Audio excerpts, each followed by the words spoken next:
suena riesgoso o aventurado hablar del futuro de la integración, sobre todo en estos tiempos, donde en esta parte del mundo definitivamente no son muy buenas las noticias. Yo particularmente tengo la oportunidad de participar en el Parlamento del Mercosur y tengo que decirles que lo menos que se discute allí es de la integración. Lamentablemente la vocería de la derecha impone temas más políticos e injerencistas en las políticas de nuestros países que discutir el problema de fondo. Yo creo que el problema hay que verlo desde el punto de vista de la experiencia propia de América Latina. A veces conseguimos muy a menudo opiniones que se centran en la visión de la experiencia de la Unión Europea y ni siquiera hurgamos en nuestras propias vivencias. Aquí uno de los mayores proyectos unionistas e integracionistas se dio en 1826, cuando el libertador Simón Bolívar convoca al Congreso Anfitriónico de Panamá, con toda una claridad de lo que significaba construir la independencia y la soberanía de la patria grande.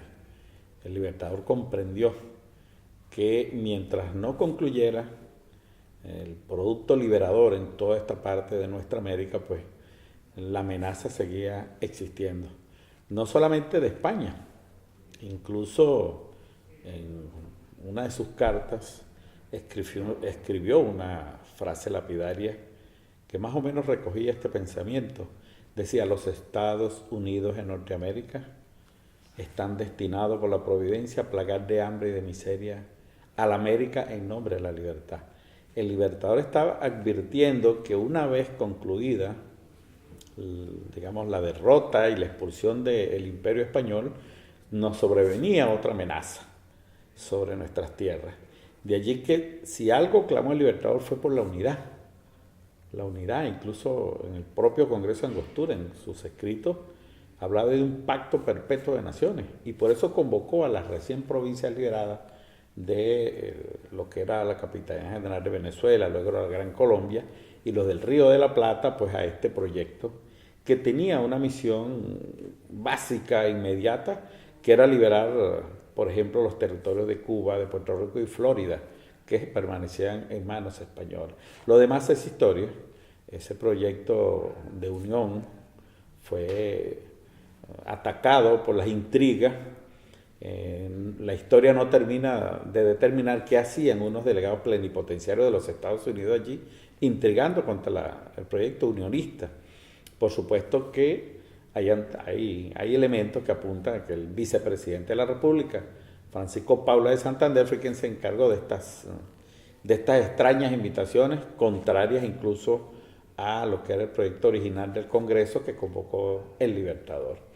Digo esto porque deberíamos nosotros hurgar a partir de esa experiencia para proyectar definitivamente que el concepto de la patria grande o de nuestra América no es una opción, es la única opción que tenemos.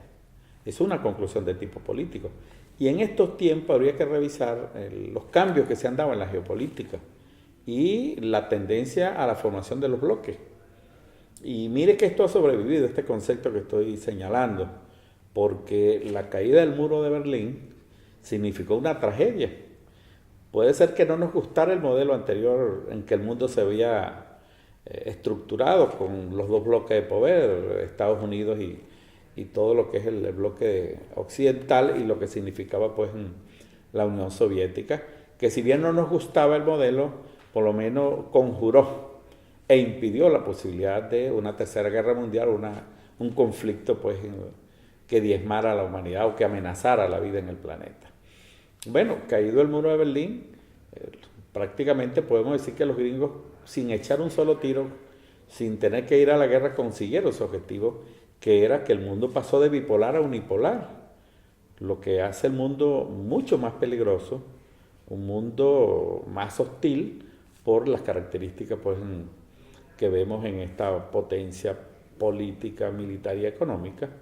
Y, sin embargo, a pesar de que los teóricos del imperialismo, como Francis Fukuyama, por ejemplo, que habló del fin de la historia, de la muerte del socialismo y del triunfo del capitalismo, bueno, creo que le duró muy poco la alegría, porque el mundo tiende a los bloques y aún hoy podemos nosotros observar que podemos citar algunos. América Latina, a pesar de toda la crisis que en este momento vive, tiende a agruparse. E igualmente Europa, que quizás sufre una de las peores crisis y pudiésemos decir que está a punto incluso de la disolución de esa experiencia, pues sin embargo pareciera ser que hay fuertes vínculos y tendencias que hacen que sobreviva por la experiencia unionista. Pero es que también África tiende a nuclearse. Naciones económicas como la OPEC, por ejemplo, no deja de ser un bloque de poder. Que hablar de China, una potencia emergente económicamente, y la propia Rusia, que se levantó de su ceniza y progresivamente tiende a nuclear, si no todo lo que fueron los países de la Unión Soviética, un importante, digamos, bloque de países de la región tiende a reagruparse. Aparecen pequeños bloques también, digamos que no tendrían la magnitud de la que estamos citando, pero de alguna forma Irán genera pues un liderazgo en su zona, al igual que la India.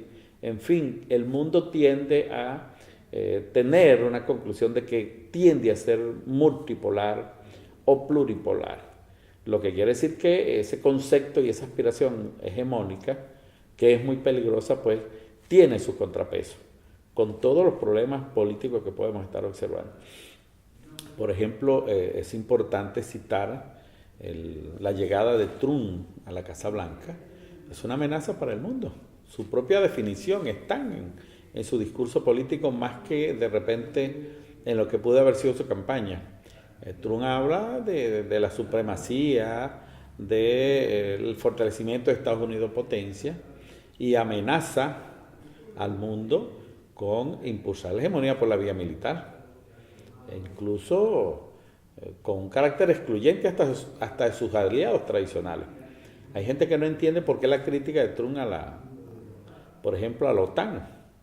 No porque él no crea en la necesidad de la OTAN, sino porque Francia y Alemania parecerían incómodos socios con los cuales no quiere compartir pues la posibilidad de impulsar pues una lucha por la hegemonía. Es en ese contexto donde América Latina tiene la necesidad de revisar hacia dónde va. Lamentablemente se discute muy poco y los gobiernos subordinados de la derecha en América Latina implosionan la posibilidad de que este esfuerzo se concrete. Nosotros hemos observado, por ejemplo, que la integración de América Latina tiene marchas y contramarchas. Lo podemos revisar en lo que fue la experiencia del Pacto Andino, en la experiencia más reciente del Mercosur, donde, bueno, ahí están privando los intereses definitivamente de las grandes potencias y de las empresas transnacionales que conspiran contra la posibilidad de incluso de que se consolide y que se avance en esa materia.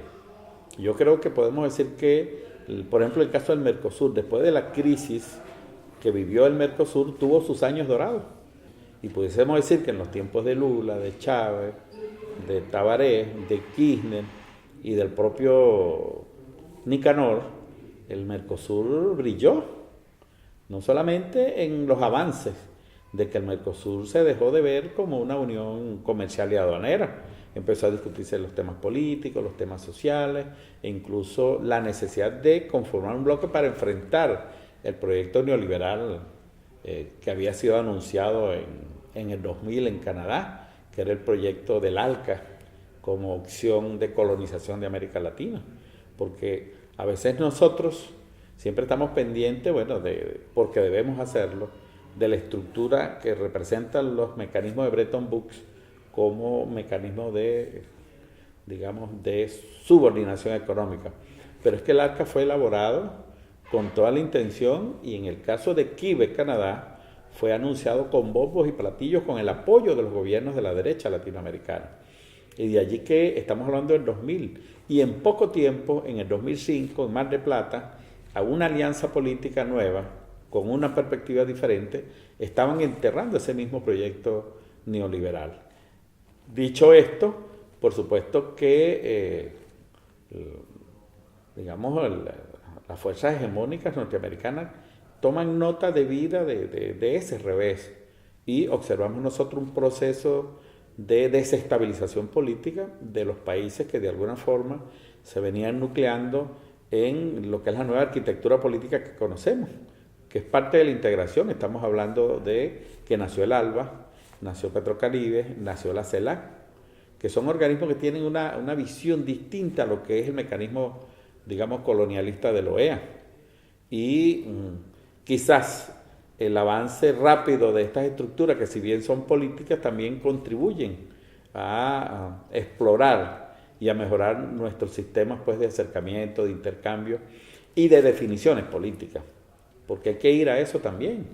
En esta época que yo llamo la época dorada de América Latina, en el Mercosur, por ejemplo, se empezó a hablar del comercio justo, que es un término importante, se empezó a hablar de la necesidad de la complementariedad económica, de identificar nuestras fortalezas y nuestras debilidades en función de proyectar, pues, la posibilidad de que la integración, pues, pudiese ser concretada, potenciada, y que nuestra América pudiese tener la fortaleza para poder, digamos, relacionarse en un mundo tan complejo, tan difícil y, digamos, tan peligroso como el que tenemos hoy. Lamentablemente, pues, los retrocesos políticos en nuestros países han permitido que la derecha, pues, digamos, como una especie de quinta columna, ha venido colaborando en lo que es el proyecto, pues, de subordinación de nuestra América en el marco de las relaciones internacionales y, por supuesto, también en las relaciones de intercambio económico. Y están así, lo que estoy diciendo, que, bueno, los gobiernos más recalcitrantes de la derecha, pues, le dieron vida a algo que todavía no se sabe qué es, pero es lo que se llama la Alianza del Pacífico, que a las claras, pues, es una alianza política que también busca, pues, llegar e impulsar algunos acuerdos de tipo económico que lesionan severamente, pues, las posibilidades de que nosotros tengamos un desarrollo autosostenible en la región y que nos encontremos en una agenda común que pueda permitir, pues, que esta parte del mundo pueda insertarse en las relaciones internacionales con mucho más soberanía, con más independencia y con mucho más fortalezas desde el punto de vista económico. Estamos hablando del área más desigual del planeta. Entonces, la integración tampoco tendría sentido para nosotros si no tenemos cómo medirla, si no podemos combatir la desigualdad, si no podemos abatir el hambre y la pobreza en nuestra América, pues definitivamente habría que preguntarse cuál es el sentido de la integración, porque, bueno, de la integración también habla la derecha y ya sabemos que tiene un concepto, pues, totalmente distinto al, por lo menos, donde uno se ubica, ¿no?